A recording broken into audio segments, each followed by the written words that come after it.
হ্যাঁ,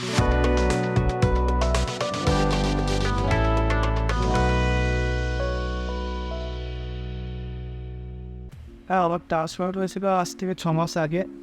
আর আমার গ্রাফটস লেগেছিল 2500, সাইড দুটো করেছিল।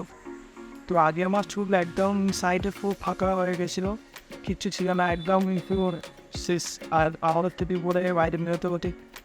কিন্তু এখন 7 মাস পরে আবার ট্রান্সপ্লান্ট হওয়ার পর এখন আর টুপি পরে বাইরে বেরিয়ে ডাইরেক্ট বাইরে বেরোয়।